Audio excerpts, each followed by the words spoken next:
Welcome, everyone. This is Dr. Liana Lianov, and this is the podcast by the Global Positive Health Institute, and we cover all topics related to positive psychology, health, and well-being. Thank you for joining us, and today I have the pleasure of having with us Darren Morton, who is a professor at Avondale University. He's the director of Lifestyle Medicine and Health Research Center, and also the director of the LIFT project, and has been a longtime colleague and friend. Welcome, Darren.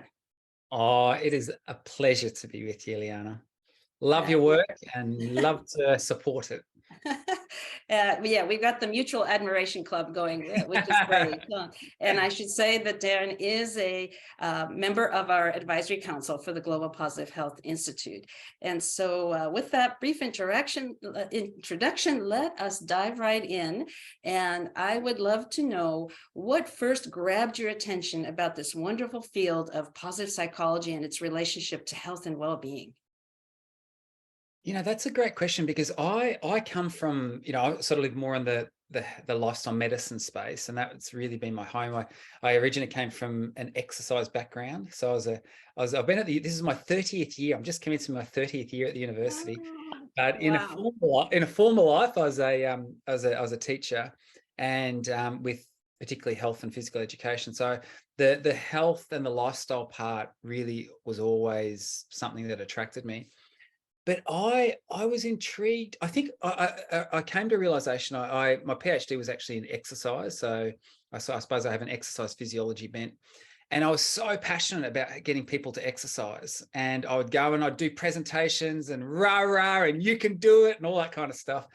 And I think there were a couple of dawnings for me. One was people won't exercise unless they feel like it. and if you're not in a good place emotionally, it's really hard to follow through on, being active, let alone all the other, healthy sort of lifestyle behaviors. So I think there was in the back of my mind, I always realized that, part of the piece of the puzzle of helping people to really embrace health and well-being and practice healthy lifestyle behaviors was actually supporting them emotionally and making sure that they were well cared for in that space. But then I almost had even a greater dawning than that. And that is that I asked myself the question, why do I want people to be more active? And why do I want people to eat healthier? Because at the end of the day, it actually helps them and equips them to, to feel better and to feel better about life. And when we're in that kind of place, then we can make the contribution that we're meant to make. And so for me, what I realized is, and I saw the quote that the World Health Organization published, I think it was about 2011, it was a decade after I'd sort of come to this realization myself, is that there is no health without mental health. And so I think for me, there was a real pivoting in recognizing that it wasn't just about lifestyle behaviors. It was about that domain of, our psychological state.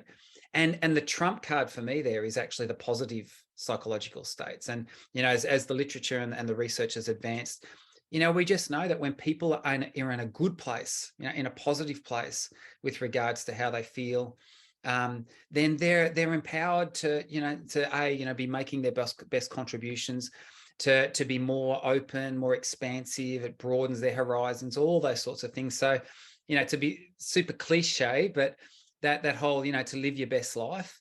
What I saw, I think, and I watched the literature coming out in the, sort of the mid 90s, and I was following the late 90s where, Seligman was starting to write more extensively on the topic.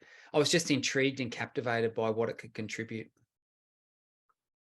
Yeah, it's so exciting, and of course, as we both over the years have seen it grow, and the particular links between lifestyle medicine, healthy lifestyles, positive emotions, positive psychology, how that has blossomed, and we can take advantage of all those pieces. And so, please share with us, what's your favorite way of applying healthy lifestyle with those positive psychology twists? Yeah, so look, I mean, for me, obviously, that I still exercise, and I use that word with caution, to be honest, because I know for many people, you say, well, exercise, and they think pain and sweat, which generally are things that lie on more the negative emotion range for most people.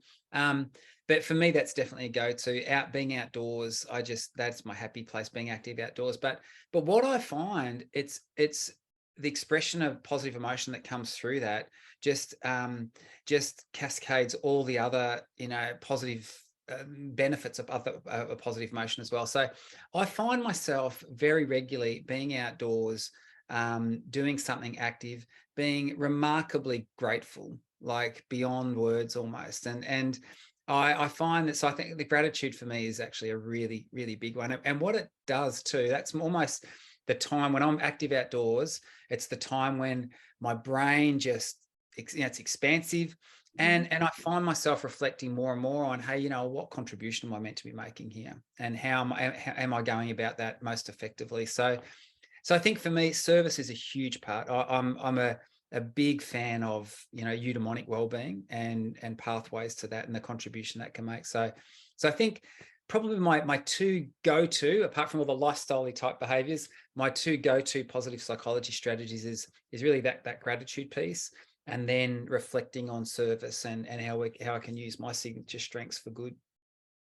Yeah, so you've hit on several very important areas that research has really brought out recently in this role of health, well-being, and positive psychology.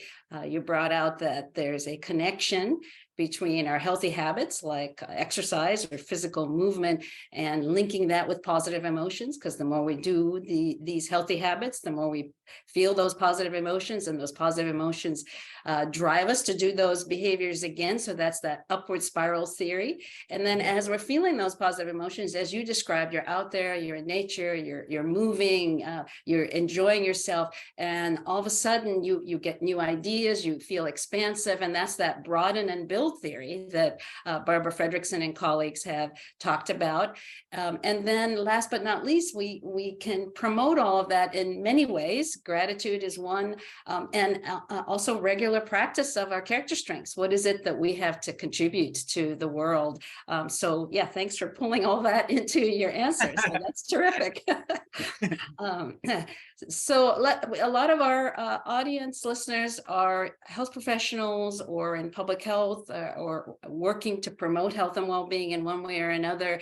And what advice would you have for them about how to best harness these fields of lifestyle medicine and positive psychology to help themselves and help their clients and patients? Yeah, I give a lot of thought to that over the years, and obviously, you go through a lot of iterations in your mind as to, what are the best things we can do. I think, to be honest, as I observe society, and I see this particularly amongst young people, and I'm involved in teacher education, and I think what we're seeing, and it's even been coined, this whole idea of the rise of narcissism, and it's really fascinating to me. I had an honours student some time back, and we did a project whereby we actually evoked anxiety in people. And then I had to do this task. It was quite a how we got this through ethics, I'm not quite sure, but anyway, back in the day, and there was some time back we did this study, but these people actually had to jump off a high platform and catch a bar, and then we lowered them and we asked them questions about things they could remember and all the rest of it. Anyway, what you find, and we know this within the sort of the exercise literature, is that when people start to become more anxious and arousal level increases, their performance starts to suffer, right? And there's actually we're probably all familiar with the inverted U hypothesis. And one of the reasons for this is that you actually get this perceptual narrowing as more negative emotions start to arise, and we tend to become more and more insular in the process of doing that, because it's self-preservation. When you're anxious and you're trying to, it's fight or flight, you're trying to survive there. I think that what I've observed is that through the practice of, and there's this great quote, William James, father of American psychology, he said once, depression is when we have our minds turned agonizingly inward. And what I've come to believe is that probably one of the best things that we can be doing and promoting, amongst others, is actually just getting outside ourselves more. And I've come to believe, and I haven't probably thought this through and rationalized it. Maybe, on a podcast isn't the time to be thinking out loud, but but I have come to believe that through the practice of positive positive psychology practices, that what we can actually do is, as we start to elicit more positive emotion, we tend to, we can get outside ourselves more. But the same is true is that if we get outside ourselves more, there are often pathways to these positive emotions. So one thing I've started to encourage people to do is just small, even it's just baby steps, like, for example, complimenting someone else, doing something small, a random act of kindness. I think that these are they almost countercultural to the way our world is set up at the moment. But in doing that, what it does is actually, it doesn't cause the perceptual narrowing. It actually causes that perceptual broadening. And then all of a sudden we're more open to a whole lot of other things, which might be other healthy lifestyle behaviors, or, reaching out and getting the resources that we need for help. So anyway, long answer to that. I think that encouraging people in even really small ways to get outside themselves is a really valuable thing to do. And as I said, I've just listed a couple there, but just offering compliments to people, being intentional about that, just doing something small to benefit someone else, all these things I believe is a really good starting place. That's terrific, because small steps, as we know, seem less daunting, seem more doable. And it's a great place to start building our success stories. If you do a little bit of looking around and saying, what's wonderful in my world right now? How can I compliment someone? How can I do a favor for someone, act of kindness in a very small way? Then we see that come back to us, gives us that positive emotion where we want to do it again and again. And then we might want to take on bigger and bigger goals. But yes, that message about starting small. Also, we have a lot of physicians and other health professionals that we talk to about incorporating positive psychology into their practices. And that's exactly what I also say, is that they can start small by having conversations with patients about what matters to them most. It might be as simple, you don't have to redesign your electronic health records. You don't have to do a major sort of overhaul of your the health care that you provide in order to incorporate positive psychology. It can be just a little shift in attitude, just an extra moment to reflect with the patient, help them and help yourself to look outside yourself, and then maybe start that conversation with what matters most to you, instead of what's the matter with you, and so that's very doable, even for the busiest of health practitioners, and certainly for all of us is doable in one way or another who are not directly seeing patients as well. Absolutely. So in an ideal world, if we could fully harness healthy lifestyles, positive emotions, everything we've been talking about, what would that look like? Do you think if like we succeeded, many of us are working towards that ideal in our lifestyle medicine community and positive psychology community, what's that ultimate vision? I mean, that's a great question. And if we can solve that one, then the world's certainly going to be a better place. But I think that certainly it involves not just an obsession, and this is the lifestyle medicine space is about. It's about treating the cause, it's about stepping back and looking further upstream. I think from a psychological perspective, we need to be a whole lot more intentional about not just negating the negative, but promoting the positive. And I think that, as Martin Seligman talks about, originally psychology was really focused on just mending misery, getting people up to be normal again. And I don't know what normal is, by the way, nowadays, by today's standards, but when I love the emphasis of positive psychology on what do we do to actually help people to do better than okay, and it's individuals and families and couples and, even countries. I think that to me is a really unique spin that I think has incredible merit for a number of reasons. One is that what we know is that a focus on promoting the positive actually helps negate the negative anyway. And we're seeing this in our research. I mean, you know, I'm involved with interventions, and we actually we actually just had a paper published in Frontiers of Psychology where we targeted people with clinical depression. Right, so these people had affective disorders, but then gave them a program, you know, an intervention that was really all focused in the positive. It wasn't talking about the woes of life, and there's a place for that, but it was really focused on, this is what the science says that you can do to feel better than you do. Right, and some of these things happen almost instantaneously. Let's just park that other stuff, but let's focus on this for the moment, just with this intervention. And what we saw is, you know, incredible improvements in, you know, all their mental health metrics, you know, relief of depression. So I think what excites me about that is that, if we can promote positively orientated initiatives, there's no stigma attached to being part of it, which I think is really important, because many people don't want to be part of mental health. You know, how many people are putting their hand up saying, yeah, I'm depressed and I want to come to a depression recovery program? There is stigma attached to that. Whereas if I think the positive psychology approach benefits everyone pretty much, regardless of where they are on the mental health continuum. So where I think the power of that lies is that it's now appropriate for everyone in workplaces, in schools, and so I would love to see, in the perfect world, you know, a widespread recognition of the value of these, you know, positive psychology, coupled with lifestyle behavior therapies, the value of that for everyone.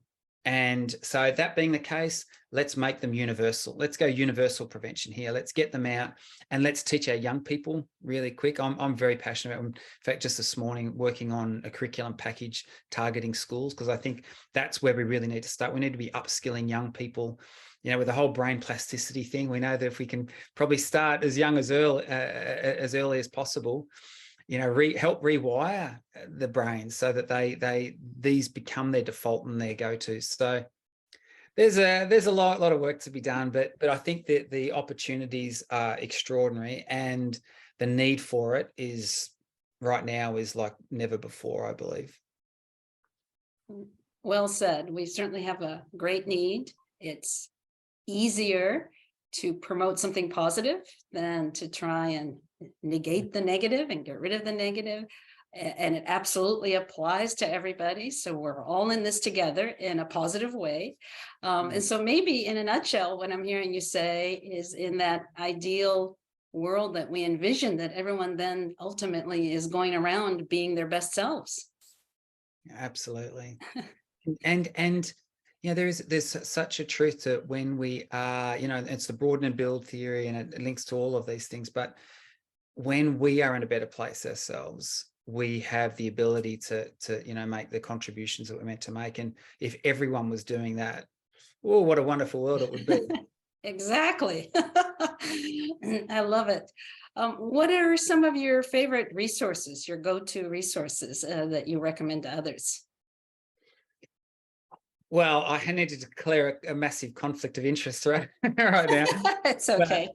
So yeah, I mean, obviously I created the LIFT project, and that was the whole intent there. I think that for me, the message that I'm really passionate about sharing is that there are things that you can do today that can help you to feel better than you do, and not just feel better emotionally in terms of your experience of mood and emotion, but feel better about life. You know, so there are things that we can do to enhance our hedonic and eudaimonic well-being. So yeah, that's, I suppose I spend so much of my time in the LIFT project, because that's really, it just brings all the science together from both the lifestyle literature and the positive psychology literature, all the evidence-based things we know that can help. So that's probably where I spend most of my time. And I think that for me, it's just, you know, there's a saying that in life we need reminding more often than we need instructing. And I think for me, I'm just, because I'm so immersed in that intervention and program, it's just constantly repracticing, reimagining, re-engaging with that.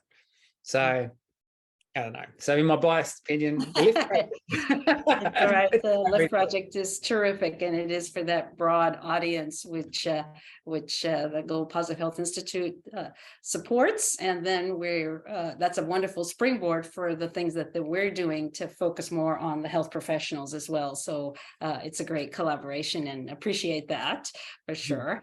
And as we close this brief podcast interview, any last minute sort of major key take-home message? Like, is there one sentence that sums it up that people can walk away with and hopefully repeat in their minds? I think that the message that, as I've previously stated, there are things that you can do to feel better than you do. And they are powerful, and they're simple, and they're effective, and they're science-based. And why I think that's such an important message to hear is that it's hopeful. It provides hope. And I think probably more than ever, people need hope today. And so I think the positive psychology message is a hopeful one. And I think that's incredibly powerful. Well, thank you, Darren. Thank you for joining us for this podcast. And thank you to our viewers and listeners to this Global Positive Health Institute series. And we look forward to seeing you at another one of these. And take care, everyone. Be happy, healthy, and safe. Till next time. Take care.